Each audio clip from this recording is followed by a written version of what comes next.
Entendi. Não. O meu foi.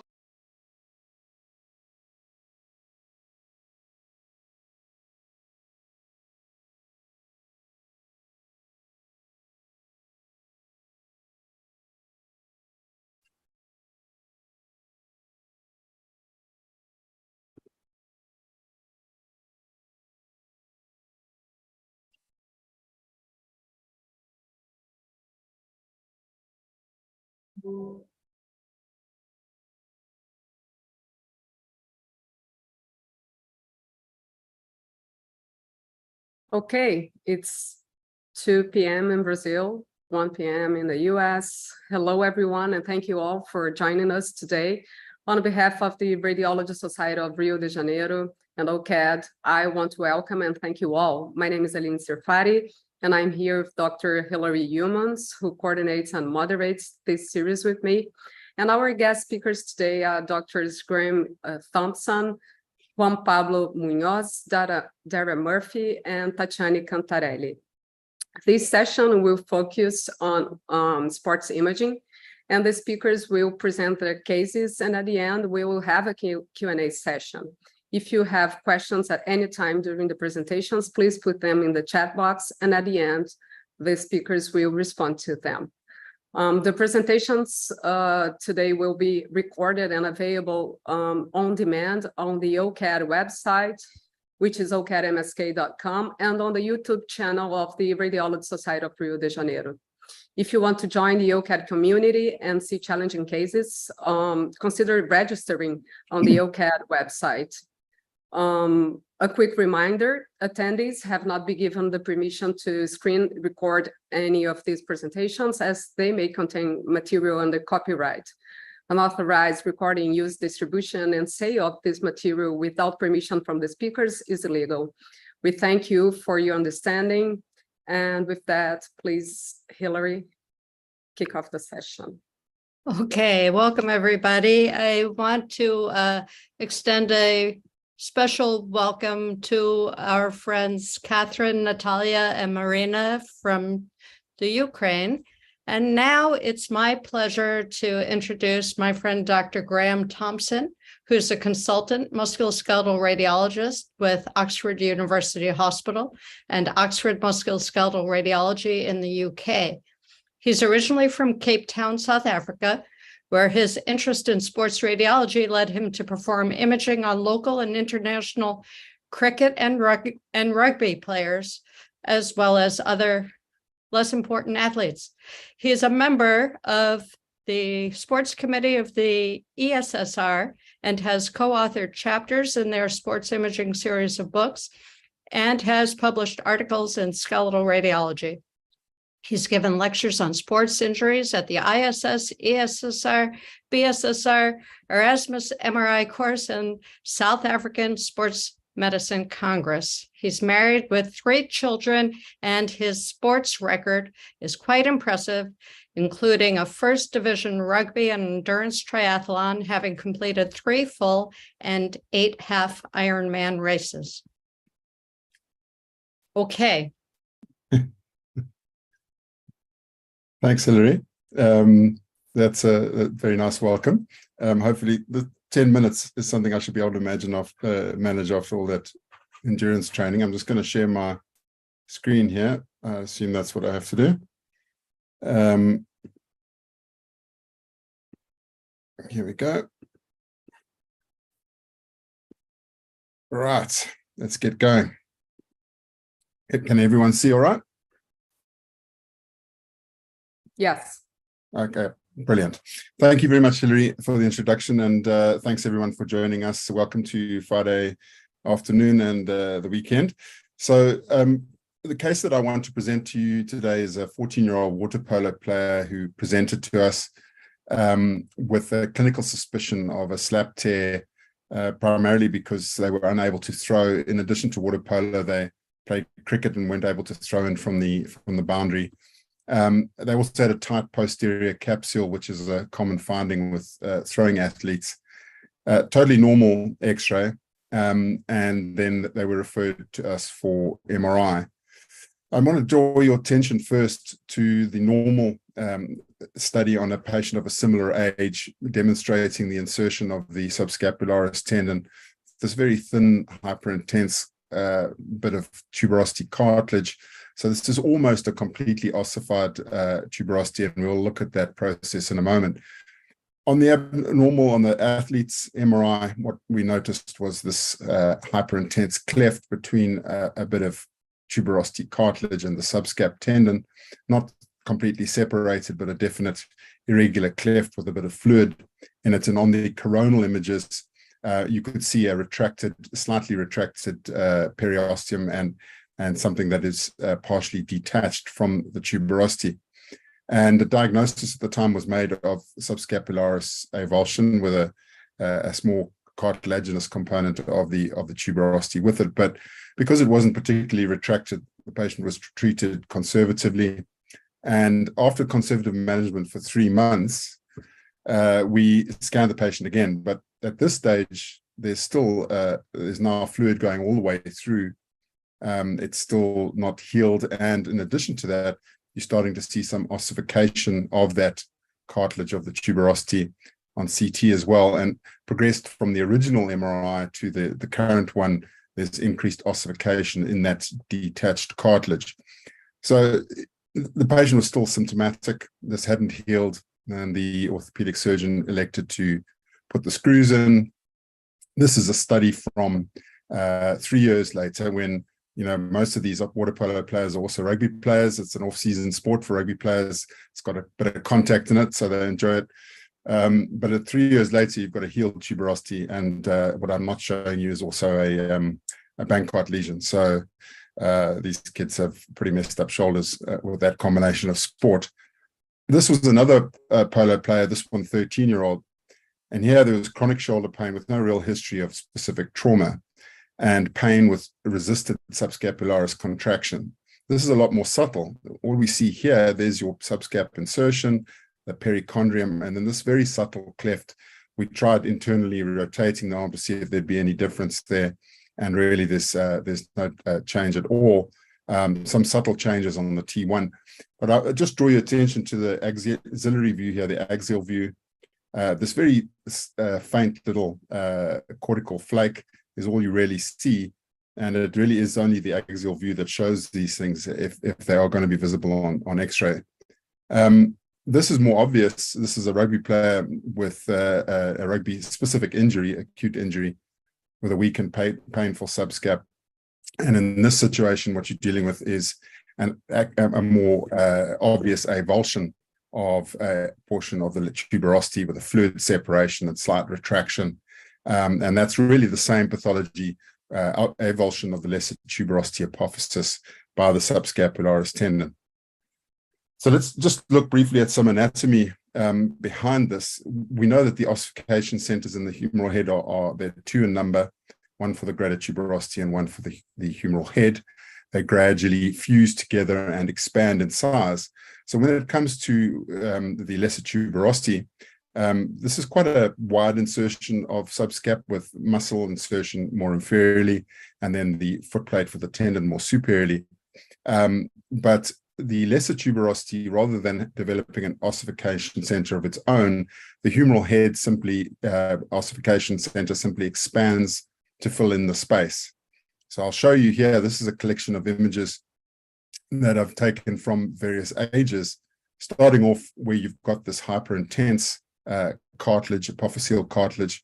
You've got the ossification center of the head and of the tuberosity, and the subscap tendon insertion. And then as you get a little bit older, you now got just a very thin strip, hyperintense strip there, getting smaller to about this patient's age, where you've got this very thin rim of cartilage. What you've got over the cartilage is perichondrium, which is hypointense, and of course the fibrocartilaginous attachment of the tendon. By the time they're 17, that's completely gone, the cartilage completely ossified with a normal tendon enthesis. So what happens with these adolescent water polo players, and of course I mentioned they do other things. They also may often play other sports, rugby or cricket. But in water polo, you get quite a wide variety of injuries because you've got a swimming athlete, so they get impingement, they get rotator cuff problems. They're a throwing athlete, so they get problems with micro instability. And then, of course, there's also trauma involved, so you can have acute injuries. So in the acute situation, you might have eccentric loading from the ball, or an abduction external rotation injury like you get in rugby. In polo, you may get blocked with your shot. And then chronic repetitive injuries, which we've seen in our cases here. And that happens also in baseball and batters, interestingly enough. And then in fly fishing, which I found quite surprising, being a fly fisherman myself, fortunately never got that. But I guess that's from the loading of the line behind you. The reason why it happens in water polo, the shot isn't as fast as it is in baseball, but you've got a ball that weighs about 0.5 kilo, and you don't have the fixed lower body in order to give you that extra force from the lower body. So there's a lot of force involved. These injuries aren't common, so they're often not diagnosed properly, particularly as they aren't visible on X-ray. So they have the doctors have to be aware about patients who have weakness on internal rotation, who have a positive lift-off test for the subscap. Possibly an axial X-ray will show it, but it's not really that super reliable. But MRI is obviously the crunch when we look at these. And the reason we want to diagnose it is because there's good arthroscopic techniques now in order to take, this is the defect on the tuberosity, there's the cartilage, place the sutures, and then you can tack it back down in place and treat these patients so they can get back to sport and back to their sporting career. Just to add this one in, to make a point, this is another water polo acute injury. This is a GLAD lesion. There's on this ABA, you've got a detached labrum and a cartilage defect. But the interesting part of this one is that here in front of subscap, there's actually an ossicle, which turns out to be the avulsed and separated tip of the coracoid process. This is another. This is a water polo player here, where we've got a tuberosity, where you've got a coracoid stress fracture. That's not the epiphysis; it's that it fused already. But just to make the point that because they're throwing athletes, because there are unusual forces involved, there are some unusual injuries in addition to the tuberosity avulsion. You may see things like a coracoid stress fracture that itself may relate to the micro instability that one sees in a throwing athlete. So you just need to be aware of some of these other potential injuries. In summary, in dealing with these patients, whether they with these sports people, be aware that it happens in water polo as well as acutely in contact sports. Have a high index of suspicion for the signs, the subscapularis signs. As I said, axial X-ray, you can see it, not super useful, but really it's MRI and then early surgery in order to get these athletes back on their feet. Thank you very much.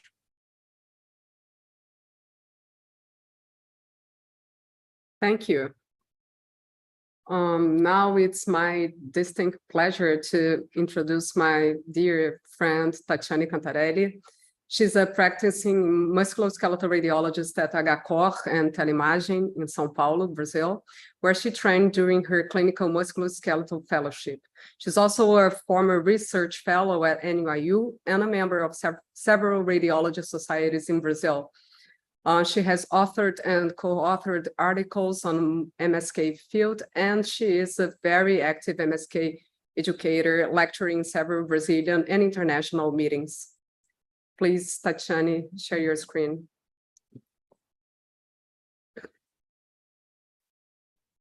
Are you seeing my screen? Yeah. Okay, thank you. Today I'll be presenting two cases of the same pathology in this sports image session. Let's begin. So the first case, it's about a 45-year-old woman who is an amateur beach tennis player. And I have to mention that beach tennis has become a phenomenon in Brazil. There's a beach tennis court in every corner of São Paulo. And in this case, the patient presented with complaints of pain and swelling in her great toe after hyperplantarflexion during a match. And the primary concern was to rule out a ligament injury. So the patient underwent an MRI. There is no X-rays. So on long axis MRI image was observed that was soft tissue swelling, predominantly located dorsal to the first interphalangeal joint. However, the collateral ligaments of both the first interphalangeal joint and the metatarsophalangeal joints were found to be intact. And now let's focus on the extensor mechanism of the first toe. Remember, there's two tendons, the extensor hallux longus, this red one pointed here, and the brevis, this yellow one, the smallest one here. So on short axis MRI image, we can see the extensor hallux longus and the extensor hallux brevis at the dorsal aspect of the great toe. So the extensor brevis tendon runs in a medial oblique direction.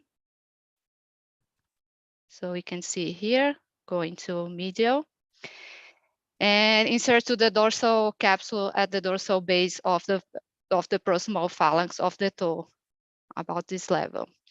And the extensor longus tendon, this one, the structures here, has a long distal tendinous insertion at the dorsal base of the distal phalanx of the great toe. And when we follow the tendon until the base, we can see there is a cortical irregularity of the bone of the distal phalanx with the continuity of the tendon. And also there is soft tissue swelling surrounding bone marrow edema. On sagittal fluid sensitive sequence at the level of the great toe, there is an evidence of an avulsion fracture here, point out by this yellow arrow. These fractures extend to the interphalangeal joint of the hallux with bone marrow edema and again soft tissue swellings, and involve less than 1/3 of the articular surface. It's important to note that the extensor hallux longus tendon remains intact, this black structure here, and still attached to the avulsed bone fragment pointed by this red arrow here. Now the second case, this one's about a 69-year-old man presented with complaint of pain and swelling in his great toe following direct trauma. He stubbed his great toe, causing hyperplantar flexion of the interphalangeal joint of the hallux, and the image was to rule out fracture. So on X-rays at the base of the distal phalanx of the great toe, here we can see a cortical irregularity, but it's not easy to say that's a fracture. On the lateral view, despite the multiple superimposed structures, this is too difficult, but you can see a small bone fragment here at the dorsal aspect of the distal phalanx. And seems to not to be a significant articular involvement. And on the MRI at the sagittal planes, there is evidence of a small bone fragment here. You can see here again with bone marrow edema. And again, the extensor hallux longus tendon appears to be intact, it attached to the bone fragment. So what was the diagnosis in both cases? So in both cases, it was diagnosed as a mallet injury of the great toe. So hallux mallet injury. So these lesions that could be traumatic and can occur in adults and in children. It can be a result of direct trauma, as the second case, when the second patient, or a avulsion injury, as we saw at the first case. And it's a condition characterized by abnormal flexion deformity of the toe joint, causing the toe to bend downward at the distal interphalangeal joint, or when we're talking about the hallux, only the interphalangeal joint. So these conditions can be classified in two different types. If it's a closed injury, and also can be classified as an open injury. When closed, we can see, we need to see if there's a fracture or no. And there are three types: when we have a small dorsal avulsion fracture, when the bone fragment involves the articular surface, and if it's a distal phalanx physio injury in pediatric patients. Here we have a pediatric patient. This is a CT scan of a 13-year-old boy present to the emergency department with swelling and pain of his big toe following trauma during a soccer match. So this is a fracture line in the physis. Here we can see the enlargement and the irregularities, some small bone fragments. The epiphysis is displaced. There is a discontinuity here at the physial plate. So this was classified as a Salter-Harris type 2 injury. Even in a CT scan, we still can see the tendon here, the extensor longus of the hallux attached to the bone fragments in this sagittal reconstruction. This is another pediatric case from the literature. So it's a case of a traumatic avulsion fracture of the distal phalanx of the hallux, also in a 13-year-old patient. In this case, the patient had a Salter-Harris type 3 fracture of the distal phalanx with articular involvement, and the patient was treated non-operatively for 6 weeks, as you can see here, with an excellent outcome.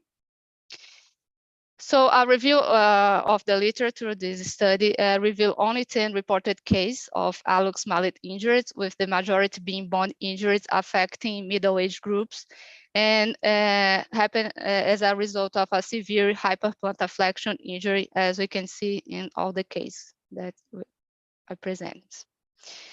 So there's no consensus for the mallet-toe injuries, so what we need to report when we saw these injuries. But for the mallet finger, the percentage of articular surface involvement on X-ray must be reported because bone fragments with greater than 1/3 involvement of the articular surface may require fixations. And maybe we need also to report this as well when you are dealing with toe or hallux mallet injuries. I said there's not much literature on the treatment of the mallet-toe of the hallux, since it's a rare lesion, and there is no consensus on the treatment, but surgical and non-surgical options of the mallet finger have been well described, and this may be applied to the hallux since the thumb and the hallux have similar anatomy. And some treatments consist in tendon on bone or bone fragment reinsertion. And prior to 2001, cases were primarily treated with splints due to the lack of surgical literature. So these are some reference, and thank you.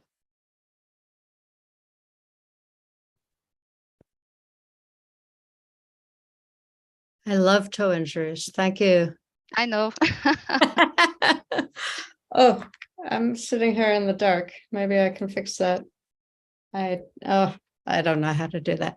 Okay, now I get to introduce Dr. Dara Murphy, who's a musculoskeletal radiologist working in St. James Hospital, Dublin, Ireland.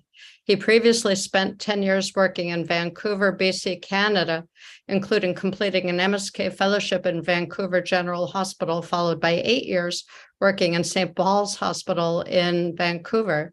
He returned to his native Ireland almost 2 years ago and now lives in Dublin with his wife and 4 children, as well as being an MSK imager and interventionalist. Dr. Murphy also specializes in cardiothoracic imaging. Okay, Dara, share your screen. Okay, thank you. Let me just go to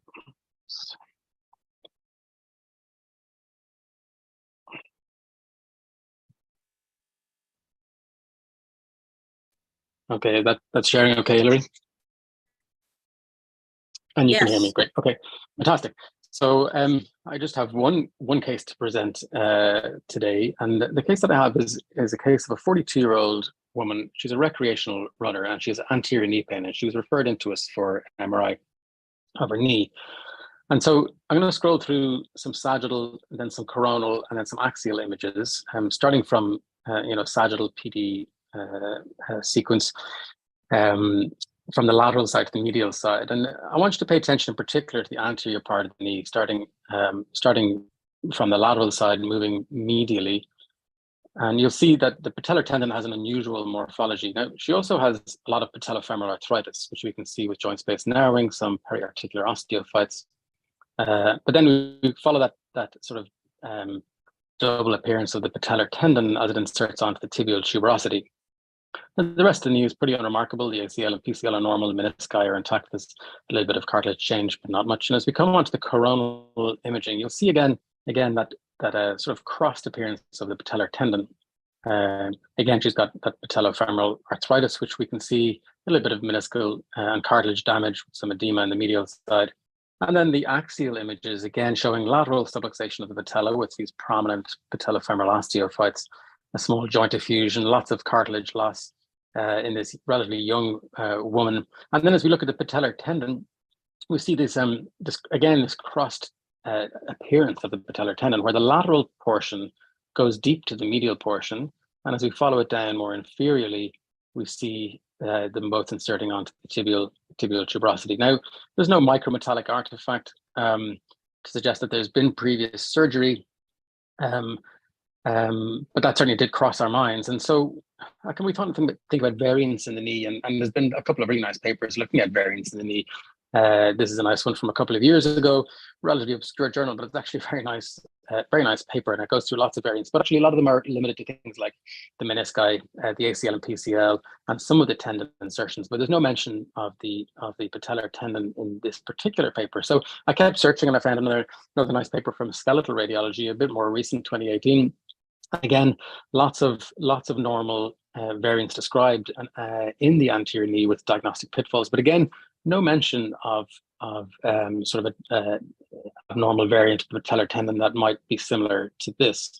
Lots about plique and fat pads, but nothing about patellar across patellar tendon. So we kept looking, and then Ricken Harganani from the UK, one of my favorite MSK radiologists, we crossed paths in Vancouver when he was finishing and I was starting, and Ricken and his colleagues published a very nice paper quite recently, only a couple of years ago, a 46-year-old woman who had an appearance of a double patellar tendon, but it wasn't crossed.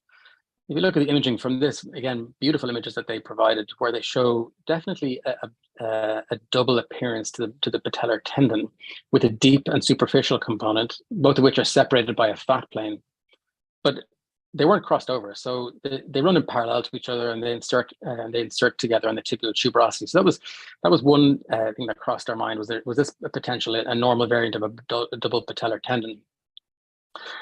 So then we keep going, and then there's another paper that I found, and this is from 2016, and this is a double cross patellar tendon. And they ask, is this an atavistic variant, a very unusual term, a simple mutation or a pathologic finding? And so in the paper, they have, again, a young woman who's in her 30s, and she has this appearance, very similar to ours, where they have a double cross patellar tendon appearance. And again, there's no sign of any patellofemoral arthritis in this case. There's they've done a gradient echo sequence again with no signs of any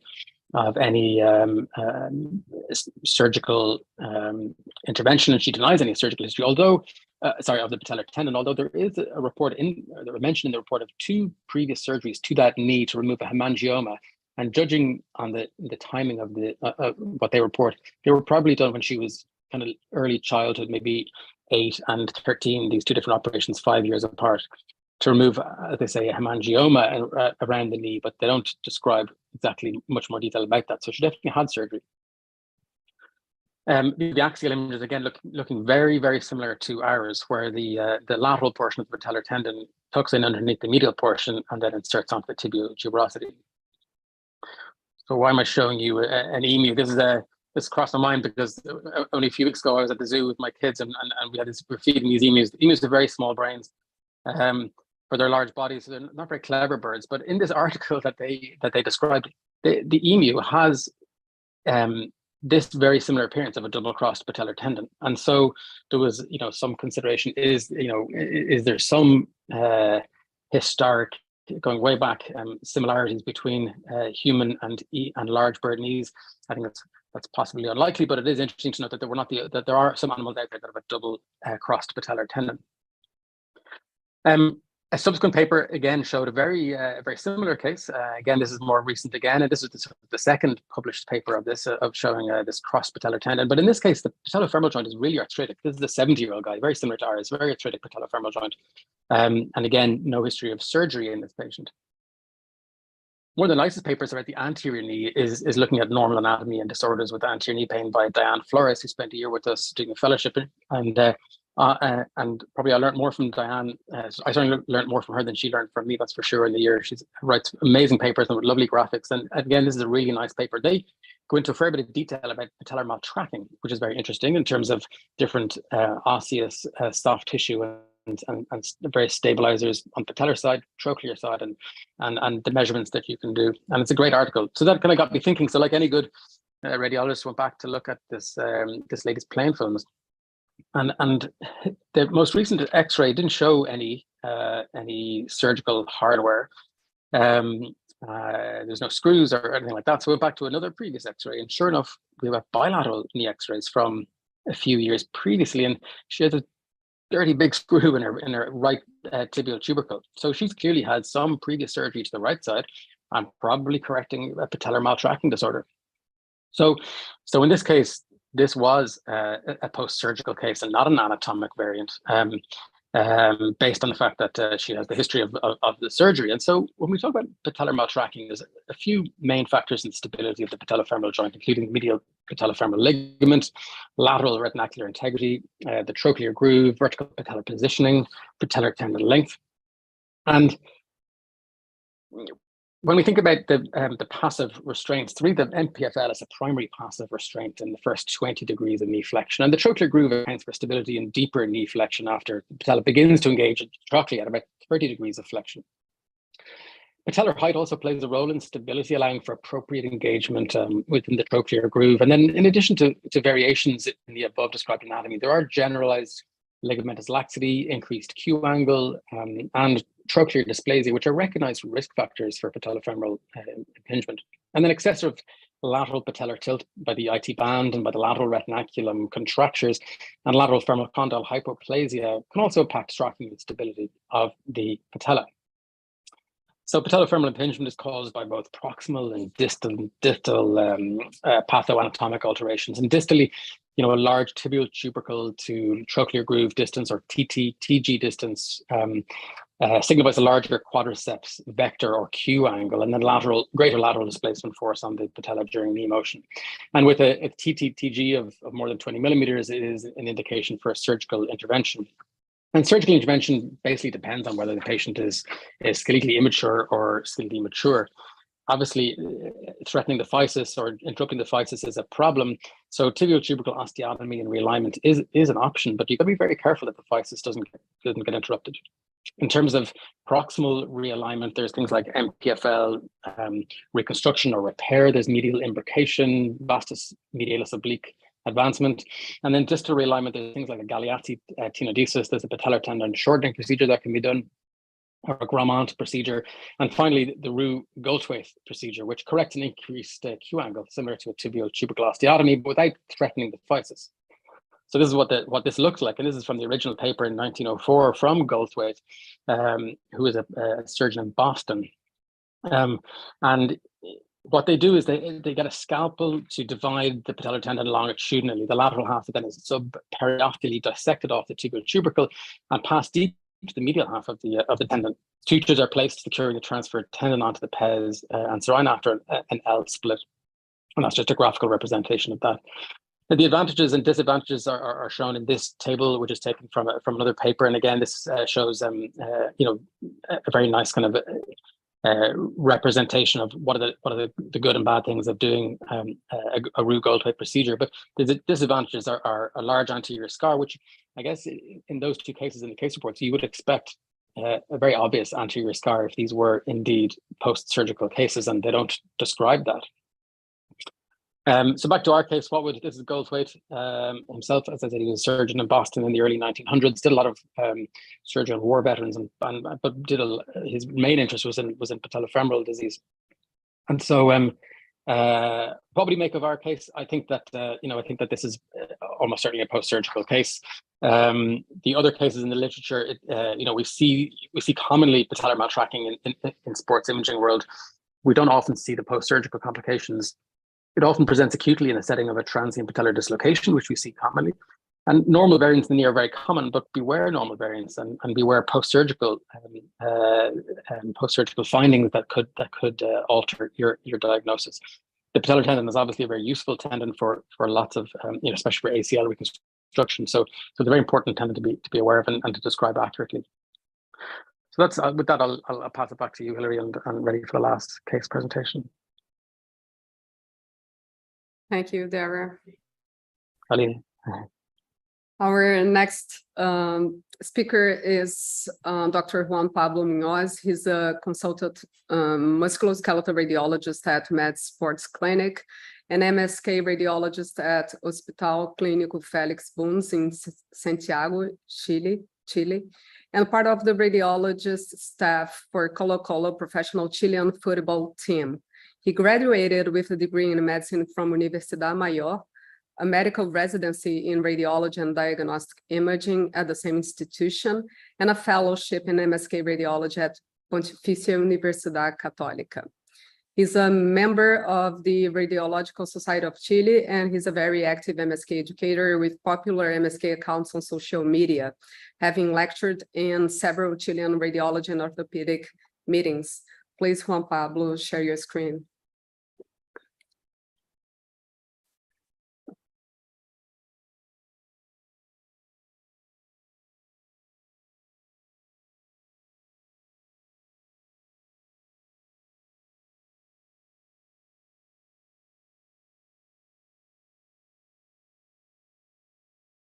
I can't hear you.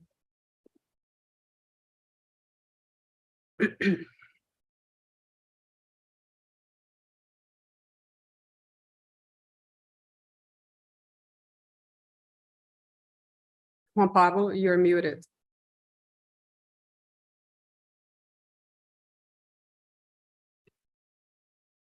Can you hear me now? Yeah, I can hear you now. Okay, I wasn't allowed to activate it. It's not on presenter mode, just so you know. Okay, that's it. Oh, now it's good. Thank you. Okay, thank you. Well, let me say, I'm really excited to be a part of this great initiative. Special thanks to Aline Sarfati for reaching out and inviting me to participate today. So, muito obrigado, Aline. I'll start with my case. This is a 25-year-old male, right-handed rock climber, and he presented to the Hand Surgeons Council with medial hand pain after sports climbing during the weekend.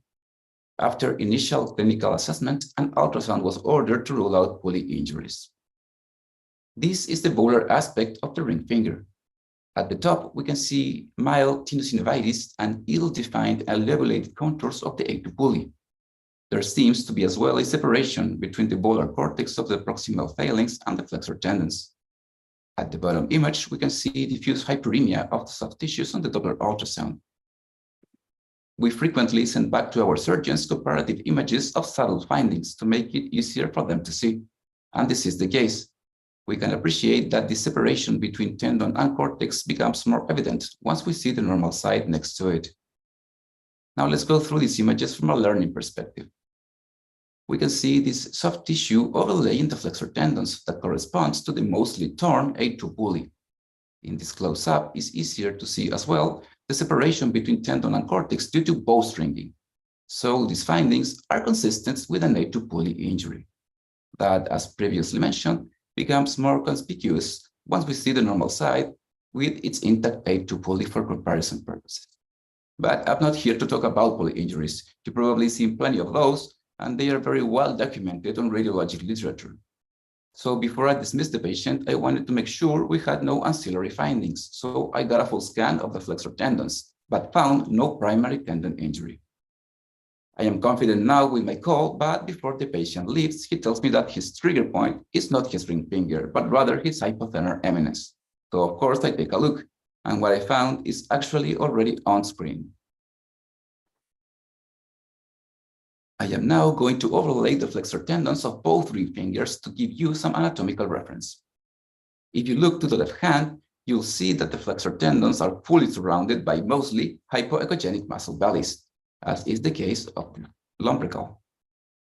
If we go back to the right injured side, we'll see that on the radial aspect of the ring finger, there is this diffusely enlarged and markedly echogenic muscle belly that corresponds as well to the third lumbrical. Now, if I remove this diagram, you can fully appreciate how asymmetric these muscle bellies have become. Frequently, axial imaging may be hard to tell on ultrasound due to anisotropy. That is why I'm showing you now the longitudinal scan of that muscle belly. And we can see that it's in fact diffusely enlarged and markedly echogenic. Once again, easier to spot once we see the normal side next to it.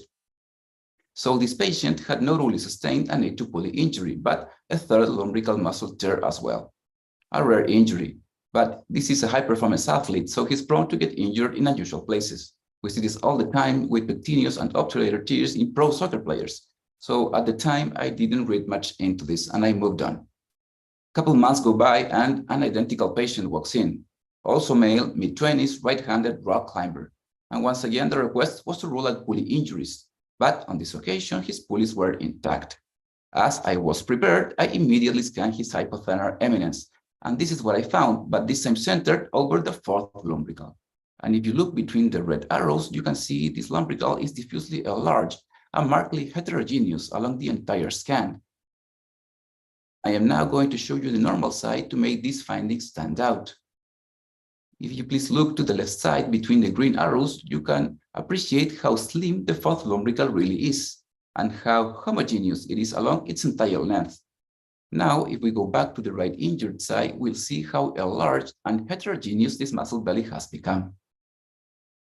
Once again, associated with diffuse hyperemia of the soft tissues on the Doppler ultrasound interrogation. So to sum up, in these last few slides, I've shown you muscle injuries of the third and fourth lumbrical muscles, but not the first two. And this is not random. This is highly specific for any type of climbing activities. And all of this can be explained by what is known as the quadriga effect.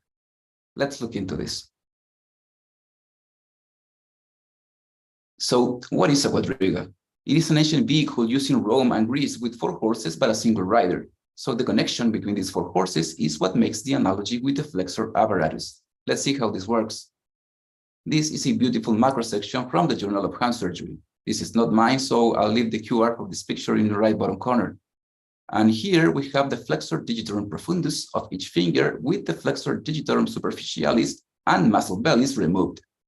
On the radial aspect, of course, we have the flexor pollicis longus that we are not going to worry about right now, but rather focus our attention on the remaining 4 medial fingers. Let's take a closer look at the carpal tunnel level. At a first glance, what we see is what classic anatomy teaches us. That is, 4 main tendons going from the wrist to the fingers. But this is a simplification of what's really going on, because there are several connection points between flexor tendons that we should be aware of. First, let's look at these thick webs of connective tissue bridging one tendon to another, our first connection site. Now, look at these actual threads of tendons, switching lanes going from one tendon to another. In this case, from the middle to the ring finger. We can see this happening over here and over here as well, our second connection site. This is very well known by hand surgeons, and this is what they call the quadriga effect, but they use it to explain a different phenomenon.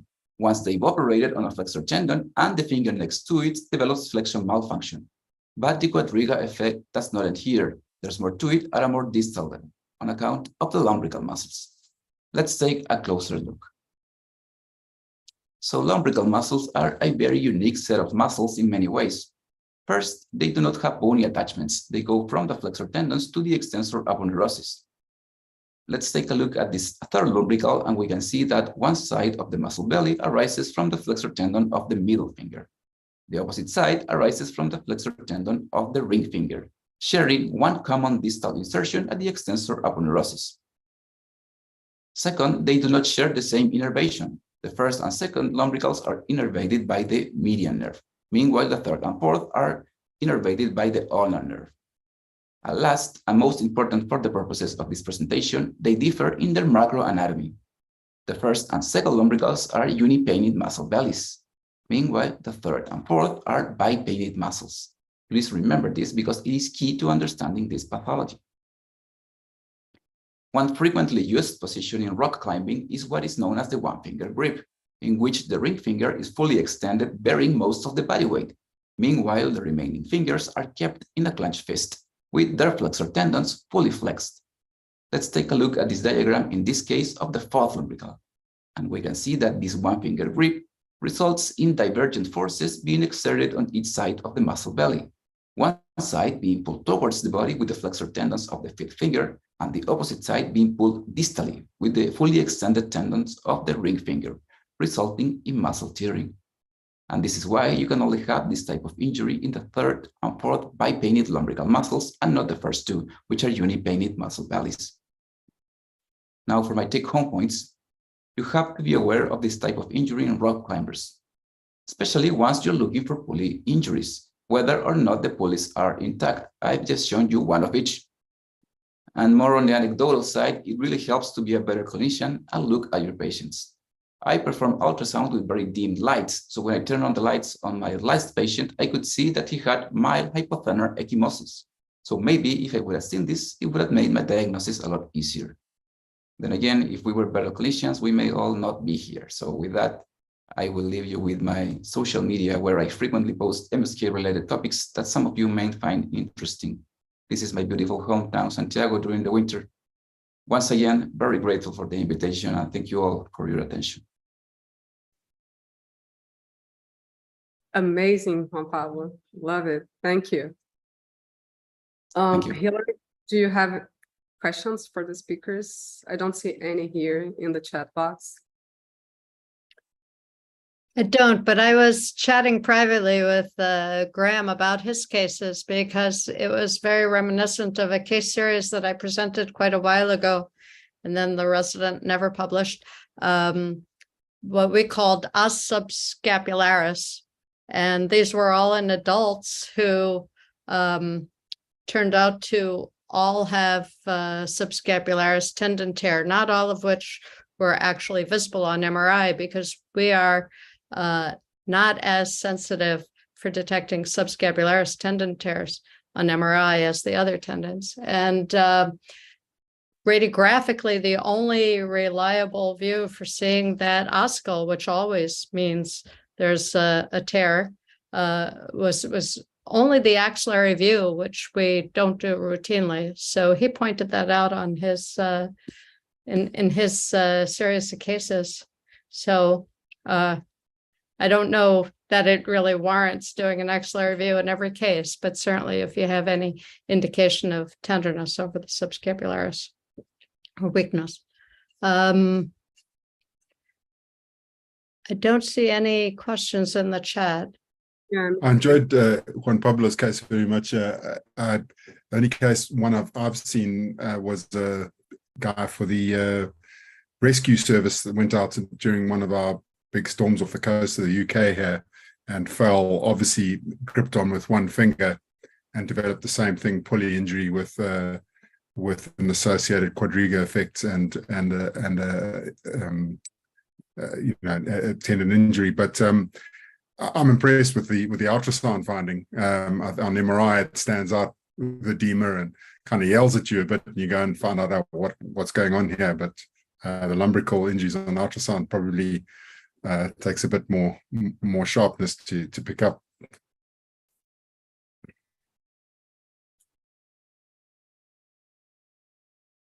Okay, thank you. So if we don't have any more questions, I will thank you all for tuning in today. The next session will be held on June 30, and we focus on rheumatology. Thank you. Thanks, everyone. Have a good weekend. You too. Too. Thanks, everyone. Cheers.